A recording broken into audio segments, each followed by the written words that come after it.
नमस्कार, फाइटर समाचार में आपका स्वागत है। पेश आज 8 जुलाई शाम 7 बजे राजस्थान की खास खबरें।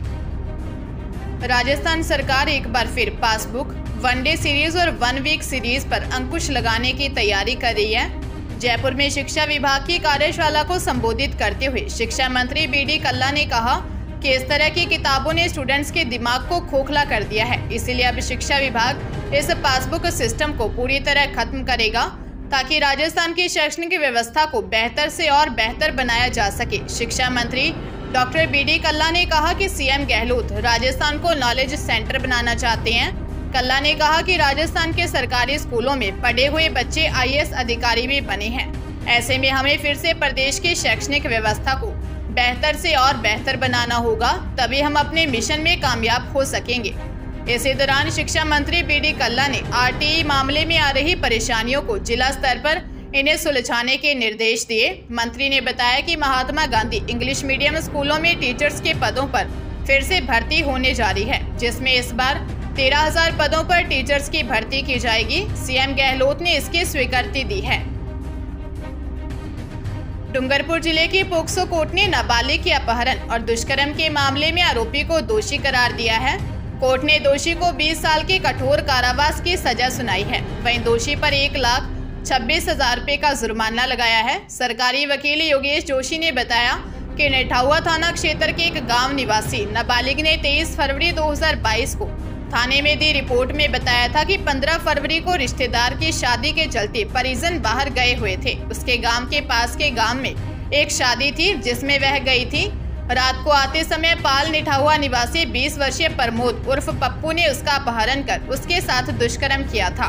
पुलिस ने मामले की जांच कर आरोपी प्रमोद को गिरफ्तार कर कोर्ट में चालान पेश किया।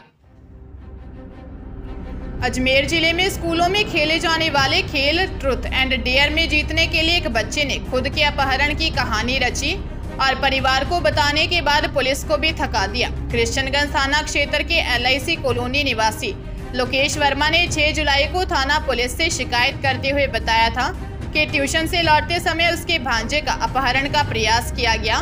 परिजनों को यह बात खुद बच्चे ने बताई थी। उसका कहना था कि मम्मी के पास छोड़ने और टॉफी देकर गली के बाहर एक वैन में सवार युवक ने साथ ले जाने का प्रयास किया था। पुलिस ने मामले को गंभीरता से लेते हुए जब CCTV कैमरे खंगाले तो कहीं कोई सुराग हाथ नहीं लगा। जिसके बाद पुलिस ने बच्चे से बातचीत की तो बच्चे का जवाब सुनकर पुलिस और परिजन दोनों हैरान रह गए। थाना प्रभारी करण सिंह ने जनता से अपील करते हुए कहा कि लोग बच्चों को इस तरह से खेलों से दूर रखें।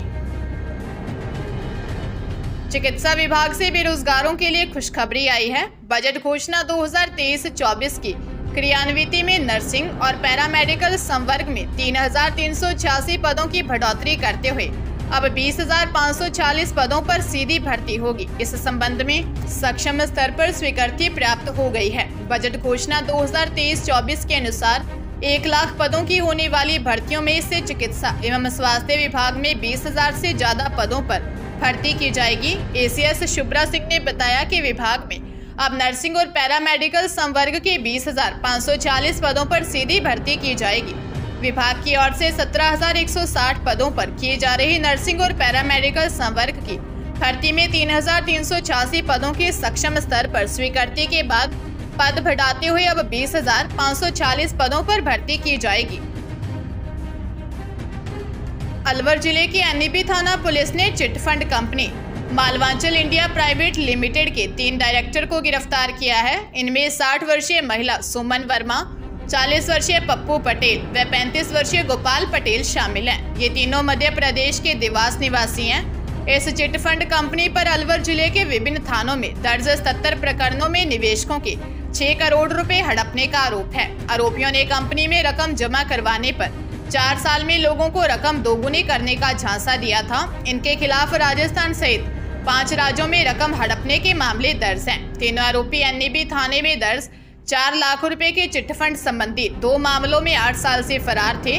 पुलिस के अनुसार इन चिटफंड कंपनियों में करीब 20 डायरेक्टर हैं। इनमें से 3 डायरेक्टर अब गिरफ्तार किए हैं, जबकि 2 डायरेक्टर पहले पकड़े जा चुके हैं। बाड़मेर में पीछा कर रही पुलिस पर 2 तस्करों ने फायरिंग कर दी। पुलिस की जवाबी फायरिंग में एक तस्कर की गोली लगने से मौत हो गई।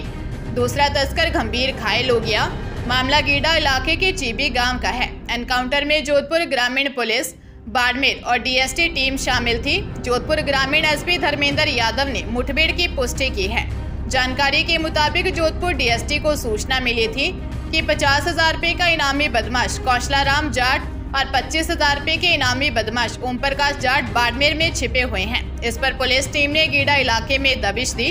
बदमाश वहां से गाड़ी लेकर भागे। तस्करों ने चीबी गांव में पीछा कर रही पुलिस पर फायरिंग शुरू कर दी। पुलिस ने जवाबी फायरिंग की। इसमें दोनों तस्करों को गोली लगी। जानकारी के मुताबिक ओम प्रकाश के 2-3 गोली लगी, जिससे उसकी मौत हो गई। वहीं कौशलाराम के एक ही गोली लगी, उसे अस्पताल में भर्ती करवाया गया है। कोटा के कुन्हाड़ी थाना इलाके में बहन के दोस्त द्वारा नाबालिग के साथ रेप का मामला सामने आया है। साथ ही दोनों बहनों को चाकू की नोक पर धमकाकर एक कमरे में बंद कर दिया। अश्लील वीडियो भी बनाए, वायरल करने की धमकी दी। इसके बाद बहन को चाकू की नोक पर धमकाकर साथ ले गया। 16 साल की नाबालिग ने बताया कि उसके पिता की मौत काफी साल पहले हो चुकी है और उसकी मां खाना बनाने का काम करती है। उसकी बड़ी बहन की फैजान नाम के युवक के साथ पहचान थी, जो अक्सर घर पर भी मिलने आता था। फैजान उसकी बहन और उस पर गंदी नजर रखता था। 3 जुलाई को आरोपी ने चाकू की नोक पर रेप किया। पुलिस ने मामला दर्ज कर जांच शुरू कर दी है। राजस्थान हाईकोर्ट ने नॉन स्टेट सिविल सर्विसेज से भारतीय प्रशासनिक सेवा में पदोन्नति प्रक्रिया पर अंतरिम रोक लगा दी है। कोर्ट ने राजस्थान प्रशासनिक सेवा परिषद की याचिका पर सुनवाई करते हुए यह रोक लगाई। सुनवाई के दौरान जस्टिस MM श्रीवास्तव की खंडपीठ ने मौखिक टिप्पणी करते हुए कहा कि राज्य सरकार अन्य सेवाओं से IAS में पदोन्नति विशेष परिस्थितियों में ही कर सकती है, लेकिन सरकार ने तो इसे रिजर्व कोटा ही मान लिया है। परिषद की ओर से पैरवी करने वाली अधिवक्ता तनवीर अहमद ने बताया कि राज्य सरकार केवल विशेष परिस्थितियां होने पर ही अन्य सेवाओं के अधिकारियों को पदोन्नत कर सकती है। उनमें भी स्टेट सिविल सर्विसेज के 33.33% कोटे का 15% अन्य सेवाओं से ले सकती है। सरकार तो हर साल पर्याप्त RAS ऑफिसर होने के बाद भी अन्य सेवाओं से IAS में पदोन्नति के लिए UPSC को सिफारिश भेज रही है। सीकर जिले में बंद गोदाम में लाखों रुपए का होलसेल का सामान चोरी करने का मामला सामने आया है। दुकानदार ने जब सुबह गोदाम खोला तो अंदर सामान बिखरा हुआ था और ज्यादातर सामान चोरी हो चुका था। घटना सीकर जिले के खाटू श्याम जी थाना क्षेत्र की है। पुलिस को दी रिपोर्ट में 35 वर्षीय गोपाल लाल निवासी खाटू श्याम जी ने बताया कि वह होलसेल का व्यापारी है और उसके गोदाम कबूतर चौक के पास स्वामियों की गली खाटू श्याम जी में स्थित है। रात्रि को चोरों ने उसके गोदाम में धावा बोल दिया और 5 लाख का फैंसी होलसेल का सामान व ज्वेलरी चुराकर फरार हो गए। पुलिस ने मामला दर्ज कर जांच शुरू कर दी है। चूरू के दुधवाखारा थाना क्षेत्र के NH 52 पर गांव सिरसला के पास देर रात 2 ट्रेलर की आमने सामने की भिड़ंत हो गई। हादसे में एक ट्रेलर के ड्राइवर और दूसरे हेल्पर की मौत हो गई। घटना की सूचना मिलने पर दुधवाखारा पुलिस मौके पर पहुंची। पुलिस ने एम्बुलेंस से दोनों शवों को दुधवाखारा PHC रखवाया। थानाधिकारी अलका बिश्नोई ने बताया कि फतेहाबाद हरियाणा निवासी सोनू ने दी रिपोर्ट में उसके चाचा 48 वर्षीय जगदीश बिश्नोई ट्रेलर पर हेल्पर हैं। वह चूरू से राजगढ़ ट्रेलर लेकर जा रहा था, तभी NH 52 पर सिरसिला गांव के पास सामने से आ रहे ट्रेलर से उनका ट्रेलर टकरा गया, जिससे जगदीश बिश्नोई और सामने वाले ट्रक में ड्राइवर दावा नोखा बीकानेर निवासी 50 वर्षीय आशाराम जाट की भी मौत हो गई। पुलिस मामले की जांच कर रही है। अजमेर जिले में गोला गांव के घर में ताले तोड़कर चोरी की वारदात सामने आई है। चोर यहां से जेवरात व नकदी चुरा ले गए।